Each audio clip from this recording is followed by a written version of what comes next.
बिस्मिल्लाहिर्रहमानिर्रहीम। अस्सलाम वालेकुम स्टूडेंट्स, कैसे हैं आप सब?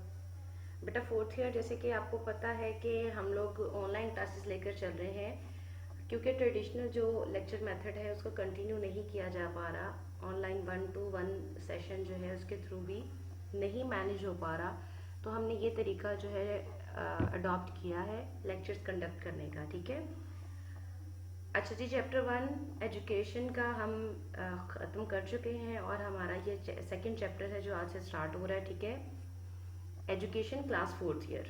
ओके, अच्छा बेटा, ये चैप्टर है आपके सामने, ये सारे पॉइंट्स हैं जो हमने कवर करने हैं अपने इस चैप्टर में। ठीक है, शुरू करते हैं हमारे पहले टॉपिक से, मुतालिया बातन। अच्छा बेटा, सबसे पहले तो मुतालिया बातन में आपको समझा दूँ इससे पहले कि मैं फर्दर ये क्या है, इसकी खूबियाँ क्या हैं, खामियाँ क्या हैं, कैसे किया जाता है, मैं आपको समझा दूँ मुतालिया बातन है क्या। बातन बेटा इंसान के इनर को कहते हैं। ठीक है, तो फिर मुतालिया बातन क्या होगा? जब इंसान अपने आप का खुद मुतालिया कर रहा हो। ठीक है, उसके जहन में क्या चीज़ें चल रही हैं, उसकी क्या कैफियत हैं, उसके क्या जज्बात हैं, जो ख्यालात हैं, उसको अंडरस्टैंड करना। ठीक है और आपको ये भी पता है कि हमारी फीलिंग्स, हमारे जज्बात, इनको जितने अच्छे तरीके से हम खुद समझते हैं कोई दूसरा नहीं समझ सकता। ठीक है, तो इंट्रोस्पेक्शन के मानी क्या है? अपने अंदर झांकना, अपनी खुद जो फीलिंग्स हैं उनका खुद मुतालिया करना। ठीक है, तो जो नफ्सियात है वो इंसान को ये मौका भी देती है कि वो अपने आप को खुद समझे और फिर उनको अपनी फीलिंग्स को एक्सप्लेन करने की कोशिश करे। ठीक है, अब एग्जाम्पल उन्होंने क्या दी है कि किसी शख्स के चेहरे से उसके दांत के दर्द की शिद्दत का अंदाजा तो लगा सकते हैं, लेकिन उस दर्द को महसूस सिर्फ वही इंसान कर रहा है। ठीक है, तो इसलिए हम किसी भी दूसरे शख्स को, हम ये दावा नहीं कर सकते कि हम किसी भी दूसरे शख्स को उससे ज्यादा जानते हैं। ठीक है, हर इंसान खुद को सबसे ज्यादा जानता है। अब इसके अहम नुकात देखिए क्या है। खुद जायजा या सेल्फ इवेलुएशन, एक इंसान अपनी जहनी कैफियत को दूसरों से बेहतर समझता है और उसके लिए मुनासिब क्या है कि फर्द अपनी ज़ात का खुद जायजा ले। ठीक है, ओल्ड साइकोलॉजी में तो ये ओनली वे था रिसर्च का, लेकिन अब खैर और भी तरीके मौजूद हैं। फिर अंदरूनी कैफियत हैं। ठीक है, इंटरनल कंडीशंस। सेंट ऑगस्टाइन जो है उसने कहा कि फ़र्द के जहन और किरदार के मुताले के लिए इंसान का खुद का मुताला करना ज़रूरी है। ठीक है, उसने कहा कि इंसान अपनी जहनी कैफियत, अंदरूनी कैफियत वही बता सकता है जो उनको एक्सपीरियंस कर रहा हो। ठीक है, फिर तहलील नफ्सी में मावन, साइको एनालिसिस में, इसमें बेटा वोंट है, टिचनर है और उसके साथ के जो उसके दोस्त या उसके हम फिक्र माहरीन जो उसके जैसा सोचते हैं, उन्होंने ये तरीका इख्तियार किया था। ठीक है, और उसके बाद कौन कौन है? विलियम जेम्स हैं, जॉन डे हैं और बहुत से और लोग भी हैं, जिसमें एक सबसे ज़्यादा नाम जो है वो सिगमंड फ्राइड का है। इसको फादर ऑफ साइको एनालिसिस भी कहा जाता है। ठीक है, और इन्होंने यही तरीका इस्तेमाल किया। फिर है शऊर और फिक्र, इसके लिए भी जो कॉग्निटिव एक्सपर्ट्स हैं जो जहनी कारकर्दगियों को फोकस करते हैं, उन्होंने भी यही तरीका इस्तेमाल किया है। ठीक है, शऊर और फिक्र को जानने के लिए, मुतालिया करने के लिए। फिर मुतालिया बातन रिपोर्ट, जब इंसान खुद को खुद एनालिसिस उसका कर रहा होता है तो एक रिपोर्ट जो है वो बनती है। अगर वो उन मालूमात को या ज़ुबानी तौर पर या तहरीरी तौर पर बयान कर दे, जो उसकी फीलिंग्स हैं, जो उसकी जज्बात हैं, एहसासात हैं, वो जब उनको रिपोर्ट कर दे, चाहे ज़ुबानी चाहे तहरीरी, उसे मुतालिया बातन रिपोर्ट कहते हैं। ठीक है, अच्छा, रोज़मर्रा ज़िंदगी में क्या है जी? हम अपनी ज़िंदगी में इसको बहुत ज़्यादा इस्तेमाल करते हैं, हमें बहुत ज़्यादा ज़रूरत पड़ती है इस चीज़ की। समटाइम्स ऐसा होता है, आपकी दोस्त अगर आपका नुकसान हो गया है, 1000 रुपया गुम गया है, तो आपकी दोस्त कहती है यार मुझे आइडिया है कि तुम क्या फील कर रही होगी, तो आप आगे से उसे कह देते हैं नहीं यार, तुम नहीं फील कर सकती, मेरे पैसे गुमे हैं ना, तो मैं फील कर सकती हूँ। तो ये मुतालिया बातन है, हमारी फीलिंग्स को हम समझ रहे हैं। ठीक है, پھر شعوری کیفیات کا جائزہ، ٹھیک ہے، یہ اس کا طریقہ سادہ ہے، ہم اپنی ذہنی اور شعوری کیفیات کا اچھی طرح سے جائزہ لے سکتے ہیں اور پھر ان کو بیان کر سکتے ہیں جس طرح سے ہم نے ان کو محسوس کیا ہے۔ تو ہم جو ہماری کیفیات ہیں ان کا اگر جائزہ لینا چاہتے ہیں تو ہمارے لیے مطالعہ باطن بہت زیادہ ہیلپ فل ہے۔ اچھا بیٹا، اس کی خوبیاں خامیاں دیکھ لیتے ہیں۔ سب سے پہلے اس کی خوبیاں دیکھتے ہیں۔ بلا واسطہ آگہی، ڈائریکٹ اویئرنیس، جو باتیں ہمیں ہمارے بارے میں کوئی دوسرا نہیں بتا سکتا ہم ان کو خود ڈائریکٹلی جان سکتے ہیں اپنے بارے میں، ٹھیک ہے۔ اس کے بعد تجرباتی طریقے کی بنیاد، اس کے ذریعے بیٹا ہم نے تجرباتی جو ہے طریقہ جو ہے یہ ہمیں اس کی بنیاد فراہم کرتی ہے، ٹھیک ہے۔ جب ہم ایک دفعہ انالیسس کر لیتے ہیں کہ ہماری کیا فیلنگز ہیں، ہمارے کیا جذبات ہیں، کیا احساسات ہیں، تو ہم ان کو بعد میں ایکسپیریمنٹ کر سکتے ہیں، یا ان چیزوں کو جاننے کے لیے کوئی دوسرا ایکسپیریمنٹ بھی کنڈکٹ کر سکتا ہے۔ اگزامپل دیکھیے، چھوٹے بچوں کے گروہ کو ایک تصویر دکھائی گئی، خوفناک تصویر۔ کچھ بچوں نے کہا وہ خوفزدہ ہوتے ہیں، کچھ نے کہا وہ خوفزدہ نہیں ہوتے۔ تو اس طرح سے ہمیں بچوں کے مطالعہ باطن کو ہم نے دیکھا کہ کون سے بچے ہیں جن کے کردار میں یا جن کے جذبات میں کسی بھی چیز کو لے کر ڈر کی کیفیت زیادہ ہے اور کس میں کم، تو ہم اس کی بنیاد پر ہم تجربہ کر سکتے ہیں۔ اس کے بعد خارجی ذہنی کیفیات، ٹھیک ہے۔ خارجی ذہنی کیفیات کیا ہے بیٹا؟ کہ جو ہماری کیفیات ایکسٹرنلی لوگوں کو نظر بھی آ رہی ہوں، ٹھیک ہے، اور اس کی جو ذہن کی کیفیت ہے اس کی وجہ سے اس کے بیہیویئرز کیسے ہو رہے ہیں، ٹھیک ہے۔ اگزامپل دیکھیے، ایک شخص کے سر میں درد ہے تو اس کو معلوم ہوگا کہ پھر اس کی کیفیت کیا ہوتی ہے اور اس کے بدلے میں اس کی جسمانی حرکات کیا کیا ہوتی ہیں، ٹھیک ہے۔ فار ایگزامپل آپ نے دیکھا ہوگا کہ اگر آپ کے سر میں بہت زیادہ درد ہے تو، یا کسی کے سر میں بھی بہت زیادہ درد ہے، لوگ اپنا سر باندھ لیتے ہیں، لیٹ جاتے ہیں بستر پر، سو جاتے ہیں، شاؤٹ کرتے ہیں، بتاتے ہیں میرے سر میں درد ہے۔ تو ہم اپنی ذہن کی جو کیفیات ہیں ان کو سامنے رکھ کر یا دوسروں کے سامنے رکھ کر اپنی کیفیت بتانے کی کوشش کرتے ہیں اور بتا سکتے ہیں۔ اچھا بیٹا، مؤثر ٹیچنگ، یہ بہت اہم ہے کیونکہ ہم ایجوکیشن سبجیکٹ پڑھ رہے ہیں، ٹھیک ہے۔ تو ایک ٹیچر کے لیے یہ بہت امپورٹنٹ ہے کہ اس کو پتا ہو کہ جب میں پڑھا رہا ہوتا ہوں یا میں پڑھ رہا ہوتا ہوں یا میں سیکھ رہا ہوتا ہوں یا میں سکھا رہا ہوتا ہوں تو میری کیفیت کیا ہوتی ہے۔ جب بچے مجھے رسپیکٹ سے بلاتے ہیں یا ان کو کوئی انعام دیا جاتا ہے، ریوارڈ دیا جاتا ہے، تو میں کیا محسوس کرتا ہوں، یا اگر کسی بچے کو پنشمنٹ دی جا رہی ہے، کسی بچے کو سبق نہیں آ رہا، تو میں کیا محسوس کرتا ہوں۔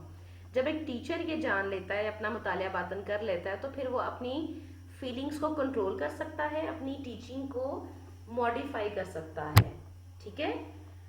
پھر نفسیاتی مسائل کا علاج ہے بیٹا، یہ تو آپ کو پتہ ہی ہے کہ نفسیاتی جتنے بھی طریقے ہیں یہ بیماریوں کے لیے یا مسائل کے علاج کے لیے ہوتے ہیں، ٹھیک ہے۔ تو کیا ہے جی، جب کوئی بھی انسان جو ہے اس کو اس طرح کی کوئی پرابلمز ہیں، وہ خود جا کے بتاتا ہے کہ مجھے یہ سمٹمز ہیں، یہ مسائل ہیں اور میرے یہ ایشوز ہیں، تو سائیکالوجسٹ اس کو حل کرنے کی کوشش کرتا ہے، ٹھیک ہے۔ اب اگر کوئی اور مریض انسان اس کے پاس آتا ہے سائیکالوجسٹ کے پاس، جس کے سمٹمز وہی ہیں جو پہلے انسان کے تھے، لیکن اس کو بتانا نہیں آ رہا، اس کو اپنی فیلنگز ایکسپریس کرنی نہیں آ رہی، تو جو پہلا شخص آیا تھا اس کو جو انالیسس کیا گیا تھا، جو اس کو بتایا گیا تھا، اس کے روشنی میں یہاں پر دوسرے فرد کی بھی ہیلپ ہو سکتی ہے۔ آسان انتظام، بیٹا آسان ہے، خرچہ بہت کم ہے، محنت بہت کم ہے، کیونکہ ہر انسان جو نارمل ہے، جو بول سکتا ہے، وہ بتا سکتا ہے کہ وہ کیا فیل کر رہا ہے، ٹھیک ہے۔ تو ہمیں لیبارٹری کی ضرورت نہیں ہے، ایکسپیریمنٹ کی ضرورت نہیں ہے، انسان جس کو مسئلہ ہے وہ خود بتا رہا ہے اسے کیا مسئلہ ہے، ٹھیک ہے، تو آسان ہے۔ اس کے بعد بیٹا اب ہم دیکھنے جا رہے ہیں خامیاں، ٹھیک ہے۔ خامیوں میں کیا ہے بیٹا؟ محدود اطلاق، لمیٹڈ امپلیمنٹیشن ہے، امپلیکیشن ہے۔ ایسا نہیں ہے کہ ہر انسان ایک جیسی احساسات رکھتا، آپ کو پتہ ہے کہ ایک انسان دوسرے انسان سے بہت زیادہ مختلف ہے، تو ہمارے احساسات بدل جاتے ہیں، ٹھیک ہے، ہر دوسرے انسان تک جائیں تو احساسات بدل جاتے ہیں، ٹھیک ہے۔ اس کے بعد دیکھیے सिर्फ जानदारों का हम इसमें देख सकते हैं, और जानदारों में भी वो जो अपनी फीलिंग्स को एक्सप्रेस कर सकते हैं। लेकिन अगर कोई बच्चा हो या कोई इंसान जो एक्सप्रेस नहीं कर सकता या कोई जानवर हो, तो हम उनका मुतालिया बातन नहीं कर सकते। उसके बाद लाशऊर नज़रअंदाज हो गया। यहाँ पर हमेशा ऐसा नहीं होता कि हम अपनी जो फीलिंग्स हैं उनको एक्सप्रेस कर रहे हैं। कुछ चीज़ें हमसे लाशऊरी तौर पर हो जाती हैं, हमें खुद पता नहीं होता कि हम क्या कर रहे हैं, तो मुतालिया बातन उन चीज़ों को नज़रअंदाज कर देता है। फिर गैर साइंसी अंदाज। साइंसी अंदाज बेटा ये होता है कि बाकायदा एक हाइपोथेसिस बनाया जाए, उसके रिगार्डिंग कोई एक्सपेरिमेंट किया जाए, एक्सपेरिमेंट के जो रिजल्ट्स आए उसको मैच किया जाए अपनी ऑब्जर्वेशन के साथ। तो मुतालिया बातन में बेटा ऐसा कुछ भी नहीं है, ठीक है। हमारे पास जब तक जो इंसान बता रहा है, जिसको हम स्टडी कर रहे हैं, जो उसने बता दिया है वो हमने मान लेना है, और जो कि ज़रूरी नहीं है कि वो सही बात बता रहा हो, ठीक है। तो हमारे लिए गैर साइंसी ये अंदाज है, हम अंदाजे लगाते हैं, किसी भी इंसान की बात को एज इट इज़ मान लेते हैं एक्सपेरिमेंट या एक्सपीरियंस किए बगैर। तो ये गैर साइंसी अंदाज है, जो इसकी एक खामी है। इसके नतीजे गैर साइंसी होने की वजह से इसके जो रिजल्ट्स हैं उनको उस तरह से एक्सेप्ट नहीं किया जाता जिस तरह से किसी साइंसी तरीके को एक्सेप्ट किया जाता है, ठीक है। उसके बाद बेटा जहनी तब्दीलियाँ।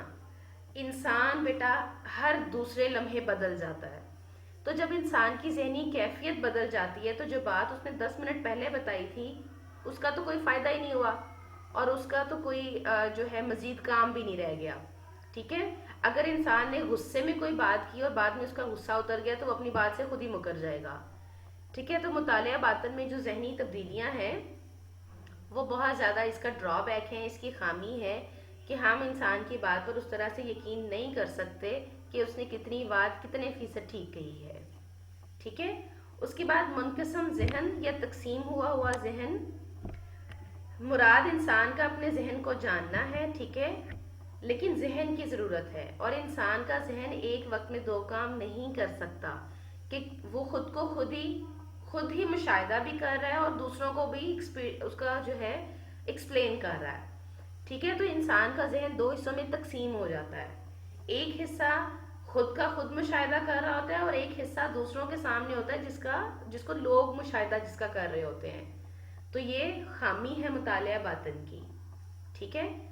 तो फिर कुछ इस्लाही तजावीज़ हैं कि अगर मुतालिया बातन हम करना चाह रहे हैं तो वो बेहतरीन तरीके से कैसे किया जा सकता है। सबसे पहले नंबर पर है बेटा गैर जानबदारी। अगर कोई माहिर नफ्सियात किसी की मुतालिया बातन की रिपोर्ट लिख रहा है तो वो गैर जानबदार है, वो अपनी पसंद नापसंद नहीं लिखे। जो अगला इंसान जो अपनी फीलिंग्स शेयर कर रहा है, एक्सप्लेन कर रहा है, वो उसको वैसे ही लिखेगा, अपनी जो है तरफ से कोई चीज़ उसमें ऐड नहीं करे। उसके बाद है बाज़बीनी या रेट्रोस्पेक्शन, के माजी के वाक़यात को हम इसमें स्टडी करें। हम जो प्रेजेंट के हैं या फ्यूचर के हैं उनकी बात ना करें, क्योंकि माजी का वाक़या तो बेटा गुजर गया और गुजरी चीज़ को याद करना ज़्यादा आसान है, ठीक है। तो इसमें एक ये भी सजेशन दी जाती है कि हम पास्ट के जो इवेंट्स हैं उनको यहाँ पर देखें मुतालिया बातन में, करंट और फ्यूचर को ना देखें। तवज्जो और सुकून, ये तो बेटा अंडरस्टूड है, जब तक इंसान पूरी तवज्जो ना दे या पुरसकून ना हो वो अपनी फीलिंग्स को स्मूथली एक्सप्लेन ही नहीं कर सकता, ठीक है। तो अगर थका हुआ है, बेचैन है, तो हम अच्छे से मुतालिया बातन भी नहीं कर सकते। फिर बैरूनी अवामल, बिल्कुल पुरसकून जगह जहाँ पर बाहर का कोई फैक्टर असरअंदाज ना हो, ठीक है। ना ट्रैफिक हो, ना लोग आ जाके इंटरप्ट कर रहे हो, ना बहुत ज़्यादा शोर हो। बेहतरीन किस्म का इन्वायरमेंट बनाया जाए जहाँ पर इंसान रिलैक्स होकर अपनी फीलिंग्स शेयर कर सके। एक सबसे अहम सजेशन बेटा यहाँ पर ट्रेनिंग है। अगर हम ये चाहते हैं कि जो मुतालिया बातन कर रहा है या जो मुतालिया बातन की रिपोर्ट बना रहा है वो क्लियर हो, बिल्कुल ठीक हो, तो उसके लिए बेटा ट्रेनिंग देना ज़रूरी है। ट्रेनिंग के बगैर कोई भी माहिर नफ्सियात इसको अच्छे तरीके से कंटिन्यू नहीं कर सकता, ठीक है। उसके बाद बेटा क्या है, मोतबर नमूना। अब यहाँ पर क्या है, जब हम मुताले के लिए अफराद को सिलेक्ट कर रहे हो, मुतालिया बातन करना भी चाह रहे हैं, करवाना भी चाह रहे हैं, तो हम ये चीज़ सामने रखें कि जो अफराद जिनको हम स्टडी करने जा रहे हैं वो खुद भी संजीदा हों और खुद भी मदद करना चाहते हों, ठीक है। और जो मुतालिया कर रहा है, लाइक अगर कोई साइकोलॉजिस्ट है किसी और की रिपोर्ट बना रहा है, तो वो फिर अपनी जो रुझानात हैं या अपनी जो दिलचस्पियां हैं उनको रिपोर्ट पर असरअंदाज नहीं करने देगा, होने देगा, ठीक है। न्यूट्रल होकर रहेगा और लिखेगा। फिर शिरकतकार है या कोलैबोरेशन है, बहुत सारे माहिरीन नफ्सियात अगर मिलकर काम करें तो गलती का इम्कान कम हो जाएगा, ठीक है। और लास्ट सजेशन बेटा क्या है, तकरार और तकाबुल, कंपैरिजन किया जाए, रेपिटेशन की जाए, ठीक है। अगर एक ही ज़हनी कैफियत को हम बार बार स्टडी करें तो जो कोई मिस्टेक अगर होगी, कोई गलती होगी, तो रेपिटेशन में वो निकल जाएगी। हम बार बार मुशाहिदा कर रहे हैं और फिर एक लेवल आता है जब हम श्योर हो जाते हैं कि नहीं, जिस चीज़ को मैं मुशाहिदा कर रहा हूँ वो बिल्कुल उसी तरह से है जिस तरह से मुझे नज़र आ रही है, ठीक है। और उसके बाद जब एक रिपोर्ट बना लें और उसको बाकी रिपोर्ट से भी कंपेयर किया जाए, तब भी जो वैलिड हमारे पास जो इंफॉर्मेशन है वो मिल जाती है, ठीक है। तो बेटा ये था मुतालिया बातन का तरीका, उसकी खूबियाँ खामियाँ, और अगर बेहतरीन मुतालिया बातन हम करना चाहते हैं तो सजेशंस क्या हैं उसके लिए, ठीक है। तो ये बेटा हमारा आज का लेक्चर था। कल इंशाल्लाह हम ऑब्जर्वेशन को, जो सेकंड मेथड है, उसको हम देखेंगे, उसकी खूबियाँ खामियाँ और उसको किस तरह से करना चाहिए, ये सारी चीज़ें हम कल देखेंगे, ठीक है। आज के लिए बेटा आपका यही काम है, आपने इसको पढ़ना है और इसको अच्छे से आपने जो है अपनी अंडरस्टैंडिंग क्लियर करके फिर कोई क्वेश्चन आपका हो तो आपने मुझे बताना है, ठीक है बेटा। तो अगले लेक्चर तक के लिए अल्लाह हाफिज़।